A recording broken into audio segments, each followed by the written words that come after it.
warahmatullahi wabarakatuh teman-teman. Perkenalkan, nama saya Almizan Watun dari Hubungan Internasional 1 dengan NIM 21123011. Di sini saya akan sedikit menjelaskan tentang hukum laut internasional dalam rangka untuk penyelesaian tugas kuliah ya teman-teman. Oke, tanpa basa-basi lagi, teman-teman pasti penasaran kan apa itu hukum laut internasional dan penjelasan-penjelasan lebih lanjut. Nah, tanpa basa-basi lagi, mari kita lanjut ke materinya teman-teman. Teman-teman, mari kita lanjut ke materinya teman-teman ya. Oke, yang pertama, secara kontroversi teori kedaulatan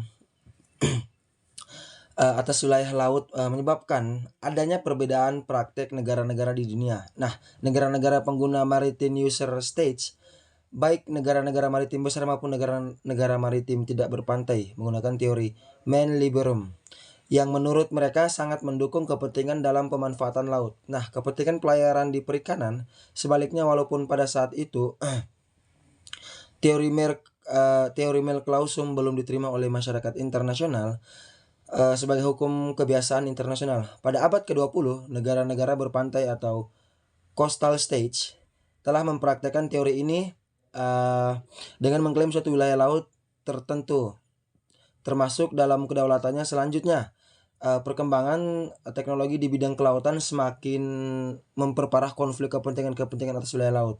Nah, yang dimana hal itu tuh menyebabkan masyarakat internasional mulai memikirkan untuk dirumuskannya suatu konvensi internasional yang bersifat global tentang pemanfaatan wilayah laut. Nah, konvensi tersebut diharapkan mampu untuk mengakomodasi kepentingan-kepentingan negara-negara secara seimbang dan proporsional. Nah, kemudian karena dua kelompok kepentingan itulah sebenarnya yang dimaksud dengan hukum laut internasional, teman-teman. Oke, secara singkat mungkin sudah sedikit paham ya bagaimana atau apa itu hukum laut internasional, teman-teman. Nah, di sini kita lanjut. Kemudian dengan demikian KHL pada tahun 1982 dapat dikatakan telah teratur ataupun telah mengatur hal-hal yang berkaitan dengan fungsi laut sebagai penyedia sumber daya alam terbesar. Kemudian sedangkan hal-hal yang berkaitan dengan fungsi laut sebagai media transportasi guna mendukung terselenggaranya perdagangan internasional tidak diatur dalam KHL 1982. Nah, dari sini kemudian muncul adanya konsep hukum laut internasional public dan private. Nah, hal-hal ini yang diatur dalam KHL 1982 dikatakan sebagai hukum internasional publik. Sedangkan yang berkenaan dengan latar belakang sebagai sarana transportasi termasuk di dalamnya hukum perdagangan laut dan dapat dikategorikan sebagai hukum laut internasional private. Gold menyanggah adanya pembagian hukum laut internasional publik dan private. Beliau mengatakan bahwa sebenarnya hukum internasional yang terbagi ke dalam hukum internasional publik dan hukum internasional private. Meskipun demikian, di Indonesia hukum laut internasional publik yang mengacu pada ketentuan-ketentuan KHL 1982 dikenal sebagai hukum laut, sedangkan hal-hal yang terkait dengan fungsi laut sebagai sarana transportasi dikategorikan sebagai hukum maritim. Nah, pembahasan berikutnya akan berfokus kepada kemaritiman dan kelautan serta perbedaan hukum maritim dan hukum laut. Mari kita lanjut ke materi selanjutnya, teman-teman. Oke, di sini kita lanjut ke materi kedua, teman-teman, yaitu hukum laut dan hukum maritim. Teman-teman pasti bingung gak sih, kayak apa sih hukum laut? Apa sih hukum maritim? Lah, bukannya laut sama maritim itu kan sama-sama laut, cuma beda nama doang. Nah, di sini ada perbedaannya, teman-teman.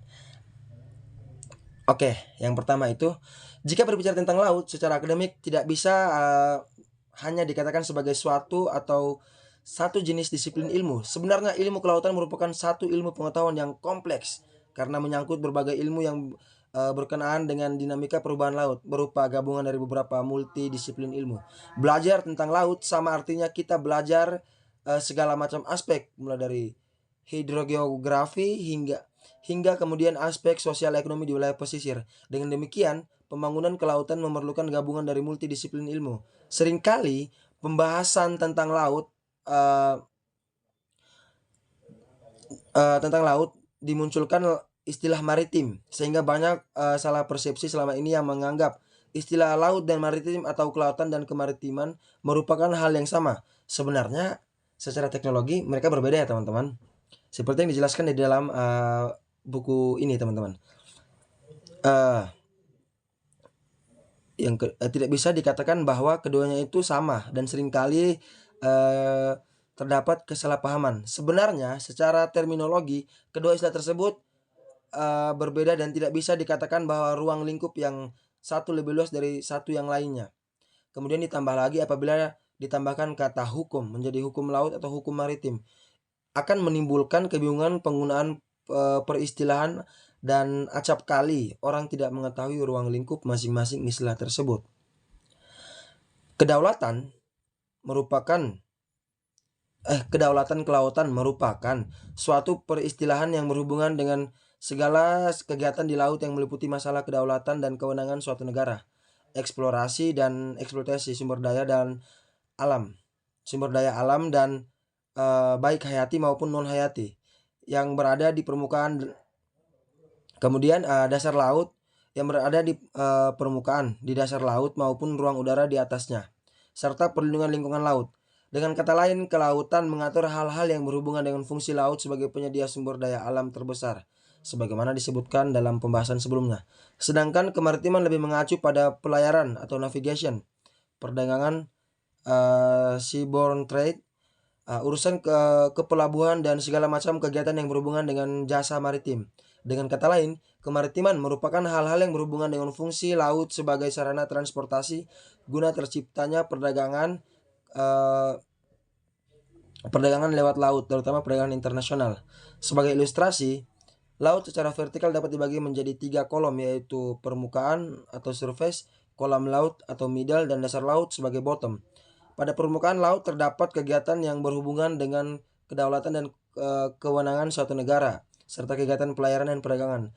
Hanya kegiatan yang berhubungan dengan pelayaran dan perdagangan serta penyediaan jasa maritim inilah yang disebut kemaritiman, sedangkan semua kegiatan lainnya di permukaan laut, kolam air, serta dasar laut masuk dalam ruang lingkup kedaulatan. Nah, bagaimana teman-teman? Apakah sudah sedikit tercerahkan dengan perbedaan hukum laut dan hukum maritim? Nah, mungkin sering terjadi kesalahpahaman di antara beberapa pihak ya teman-teman. Kayak, oh maritim sama laut itu sama. Sebenarnya beda. Nah, dari sekarang karena sudah tahu perbedaannya, jangan dipakai lagi ya istilah laut itu sama dengan maritim. Beda teman-teman. Mungkin sekian dari saya. Apabila banyak penjelasan yang kurang dipahami atau mungkin belum terjawab beberapa pertanyaan teman-teman, saya mohon maaf dan saya pamit undur diri. Wassalamualaikum warahmatullahi wabarakatuh. Bye bye teman-teman, sampai ketemu di next video.